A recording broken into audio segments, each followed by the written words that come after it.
I talked with Secretary of State's office again today just to make sure. And under paragraph 6, transferability of the lease specifically calls out yacht club, which means there's no change in the way the lease is being handled. Ray Carter can bring back I spoke to him specifically on that. And in fact, there's a section like a 6 of 19. if you, It doesn't track on this. 621. this yacht club. But look at this, look under number 4. It says, to the extent necessary to provide good leasehold title in the aforesaid leases of the Long Beach Port Harbor Commission, leasing may execute partial assignments of the lease to the extent, but only to the extent, such assignments do not convey any right or title not covered by this lease, and do not violate any term or provision of this lease. The term and provision of this lease say it shall be public, only for public, and operated by public. That would not permit a private club to operate within that property. Okay. Next. Yeah, Mr. Simpson gets back here, we're going to be able to get to that. Mr. Simpson is probably not going to make that, You brought up a good point, sir.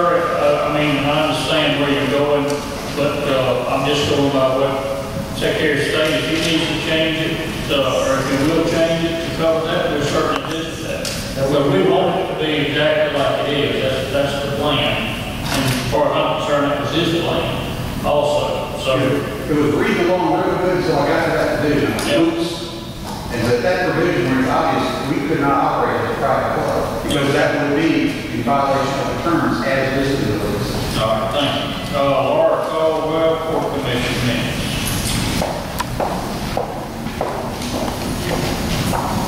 Mr. Mayor, members of the board, my name is Laura Caldwell, and the legal counsel representing the yacht club.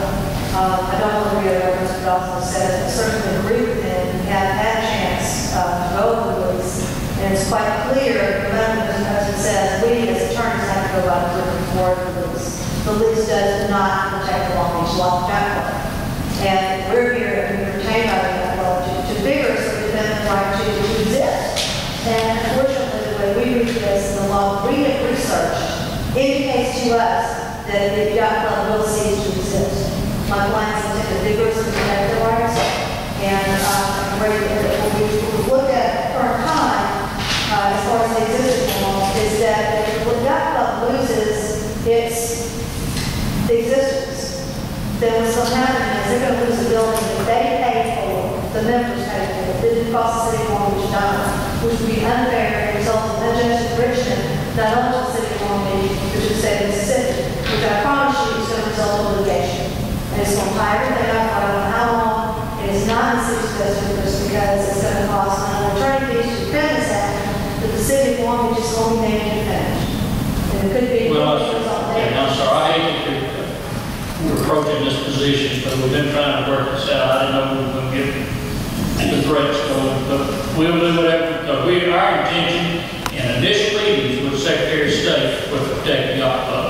I have a man sitting in the back room back there that will attest to that, because it was very obvious it was an issue, and we've tried to work this out. And now if it takes a little language change on something, then we're good. But let's don't rattle swords till we get through doing that. Okay? Because we're for the yacht club 110%. That's all. And have been all the way. That's all we're asking. Okay. To give us time to amicably resolve this, so the swords don't happen. Yeah, okay. Thank you. Next, Camille Tate, Women of the Storm.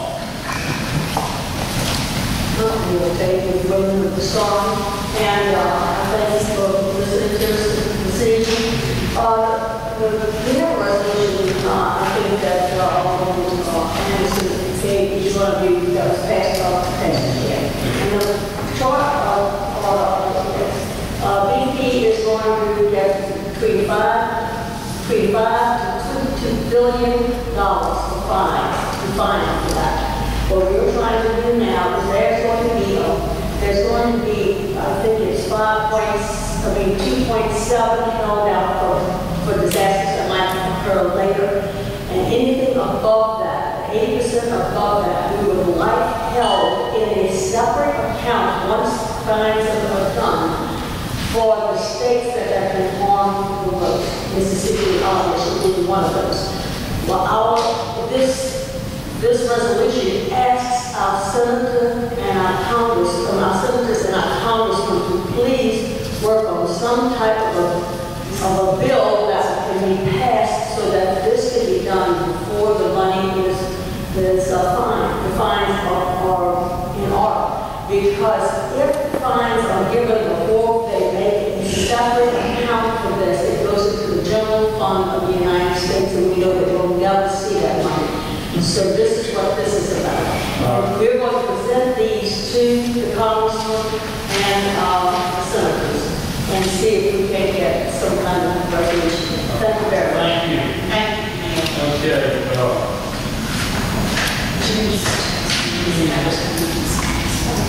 approve the minutes, Mayor Board Ball on April 19, 2011, regular. April 27th work session, the will be okay. All in favor? Opposed, motion carries. Planning Commission, April 27th, 2011, work session, April 28th, 2011, regular. So moved.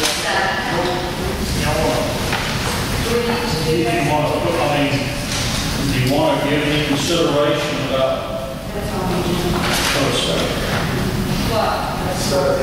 Yes. I'm talking We're talking about planning commission. what did I say? Board? You said planning. Planning Commission, I'm sorry. All in favor?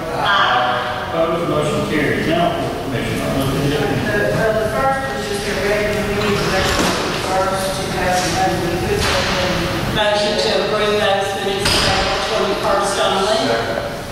All in favor? Opposed, April 26, 2011, recess meeting. Motion to move this later in the agenda until the city attorney is present. He is running late and told me that he should be here within the next 5 minutes unless. Second. All in favor? Opposed, motion carries. We're going to. When we have legal counsel. All right. Approve Dr. Claims 050311.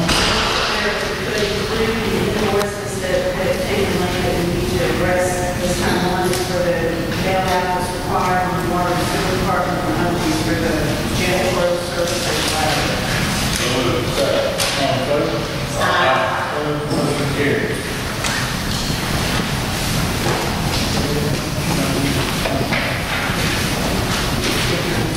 All right, Mayor's office. We have a start construction to build this building. We got us an invoice for $70,000, and we just kind of want to get the board's feel on this. There's a whole lot of punch list that hasn't been done, and I'm a little apprehensive about paying. Can I just say, I spoke with and Mr. Stark is Congress twice.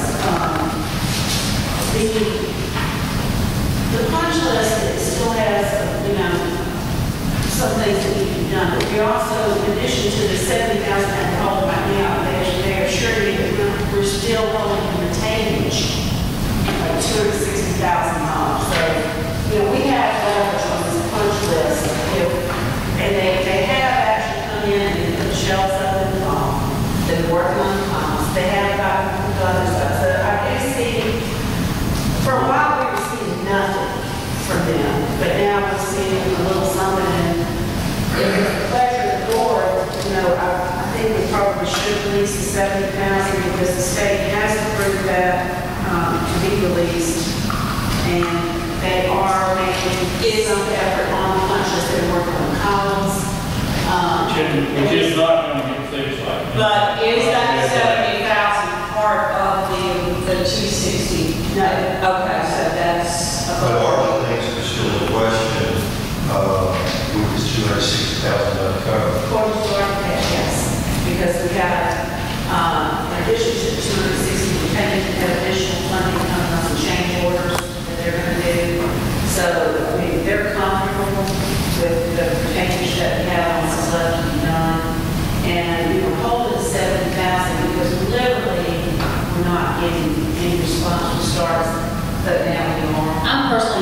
we'll release enough money, just because we're starting to get some response from them. As soon as we release that money, that's nothing to say that the response from them is going to stop. But I agree with Mr. Coogan, as long as you got the advantage and you got the money in the hole and we send some results, if you release that money, you're not going to see the result. But the only question I have in my mind, and Mayor and I talked about this too, is that it being the CDBG money and the invoice was dedicated, by the board, the state just released the funds and said it's okay to pay it.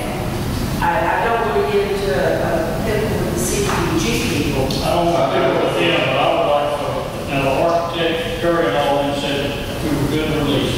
Can we hold it for 2 weeks? Having them suspend work because of not paying. If money's due to pay, we need to pay for the terms of the contract. Use the other $260. Well, that up to this 260 is not just, it's change order money.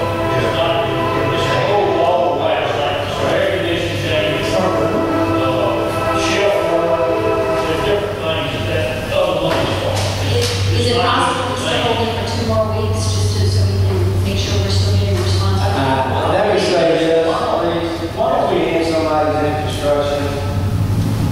You got $260,000 retained, that's what that money is used for. I can assure you that being in construction, that $70,000 is money being utilized to pay gas people, that he is going to right now for materials and everything else. And they don't have really, the building's not falling down, they don't have a legitimate other than punch list item, he ain't paid. Well, let me just say this, the check was could have been released probably 2 weeks ago. We haven't told him and it has gotten good shells up in the bond. It's got the guns up and they are doing some stuff, but now they're calling us in. Was this the last payment before the 200, we'll see no more invoices until we're done? I don't know, there's still, and it's change orders. You got 25,000 for gutters. You're gonna have, 5,000 something for air conditioning equipment room that the mechanical engineer didn't figure out. We got stuff and move along, excuse me. I want that architect to tell me tomorrow, you're in good shape, give them a check. They're not going to say that, Mayor. I've already talked to them. They won't do a final punch list until it's a final punch list. They're just going by what we're telling them now. This 70,000 plus has been approved by the board as a request for cash and payment benefits. MPA has released money, and we were holding it for a little bit to see if we could get it at least to the shelves. Everything is done. But can I say this also? And I do agree that we should be paid to the CDBG money, but I think that the mayor should send these results a letter saying that we don't expect any more delays. So who writes the final punch We list? don't expect any more delays. And he hasn't started doing it yet? Yes, we have a punch list. Okay. And do we have the cost yet for the shutters, since we can't seem to find anyone that'll build them? Now, the shutters is on their dime. I don't know what it's gonna cost. That's something they've got to do. The things that we're held up were for blinds or whatever they call the screen they put up on West End over here where they can't see the computers. That's an ad. There's an air conditioning computer room. The gutters was an ad. The change the millwork and stuff in the copy machine area. So we've got some changes, that add on up pretty good. But we also have things that they have